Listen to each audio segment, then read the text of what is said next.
اس طریقے سے جو گفتگو سے انسٹیٹیوشن پہ حملہ آور ہوا ہے، یہ ایک پلاننگ ہے، ایک سازش کے تحت پلاننگ ہے، یہ آپ ذہن میں رکھیں۔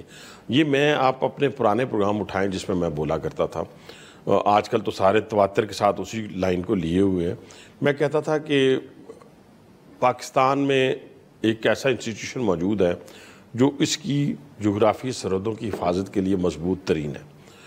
اب پورے 57 ممالک کے اندر 3-4 اور ممالک تھے پاکستان کے علاوہ جہاں پہ یہ دفاعی نظام بہت مضبوط تھا، لیکن اس کے ساتھ ساتھ ان کے پاس اربوں ڈالر بھی تھے، لیکن دشمن حملہ آور کس پہ ہوا؟ ان کی معیشت پہ نہیں، ان کی اکانومی پہ بھی نہیں، ان کے دفاعی نظام پہ۔ کون سے؟ میں 3 نام لے دیتا ہوں، لیبیا تھا، عراق تھا، شام تھا۔ کوئی شک ہے اس میں؟ اب رہ گیا پاکستان۔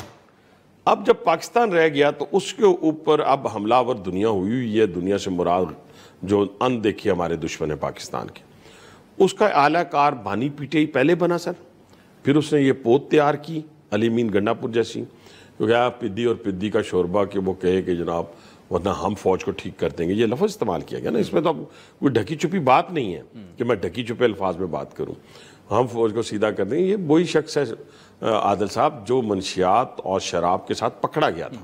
اچھا مجھے بتائیں، اگلے دن علی امین گنڈا پور 10-12 گھنٹے غائب، 12 گھنٹے غائب رہے، اور 12 گھنٹے اسلام آباد آپ کی گورنمنٹ ہے نا، مجھے تو نہیں پتا، جو بندہ غائب رہا ہے وہ جا کے اپنے ان سے پوچھ رہے ہیں، اس کے صوبائی جو وزیر ہیں وہ پوچھ رہے ہیں، اس کے MP S پوچھ رہے ہیں کہ بھائی جان آپ کہاں تھے؟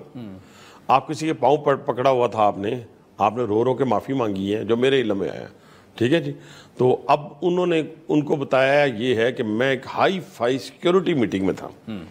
ان سیکیورٹی میٹنگ میں نے تو اپنی پاکستان کی تاریخ میں پولیٹیشین کی رات 12 بجے کے بعد نہیں دیکھی۔ وہ کہہ رہے تھے سیکیورٹی میٹنگ میں تھے، لیکن آپ ہو سکتا ہے ادھر ہی ہوں، لیکن آپ کہہ رہے ہیں کہ ادھر اس نے معافی مانگی ہے۔ معافی مانگی ہے رو کے پاؤں پکڑ کے، ٹھیک ہے نا جی۔ دیکھیں بچے نے غلطی کی ہے اور غلطی بہت بڑی کی ہے۔